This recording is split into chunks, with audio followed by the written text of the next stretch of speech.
Angel customer. এই মানুষগুলোর বলা একটা মাত্র থ্যাংক ইউ আমাদের সারা দিনের সকল ক্লান্তি দূর করে দেয়। মূলত সংখ্যায় তারা খুব নগণ্য হলেও এই প্রফেশনে আমাদেরকে তারাই সার্ভাইভ করিয়ে রেখেছে। Through their good behaviour, kind behaviour, sincerity, সব মিলিয়ে তাদের একটি সহজ হাসি, এক কাপ চা অফার করা, এক গ্লাস পানি অফার করা, যে ভাই আসেন ভিতরে আসেন, ঘেমে গেছেন, এক গ্লাস পানি খান, এই ছোট ছোট জিনিসগুলাই মানে আমাদেরকে মনে করিয়ে দেয় যে আমরা শুধু তাদেরকে পার্সেল ডেলিভারি করি না, তাদের জীবনে ছোট ছোট সুখ পৌঁছে দেই। তো এই ছিল 5 রকমের কাস্টমারের বিস্তারিত সবকিছু।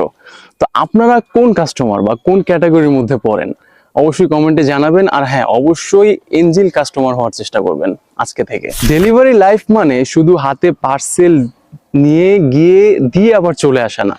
ডেলিভারি লাইফ মানে প্রতিদিন নতুন নতুন ক্যারেক্টার ডেলিভারি করা, নতুন নতুন গল্প দেখা এবং রাস্তায় দাঁড়িয়ে বুঝে ফেলা যে মানুষ আসলে কত ধরনের হয়। আমি মেহমেদ শাফি, আমি শুধু পার্সেল ডেলিভারি দেই না, আমি মানুষ দেখি, সেই দেখা থেকে শিখি এবং গড়ে তুলি নিজের সহজ সূত্র। Stay with me, life is funny but I am bold enough to handle it. জাযাকাল্লাহ খায়ের।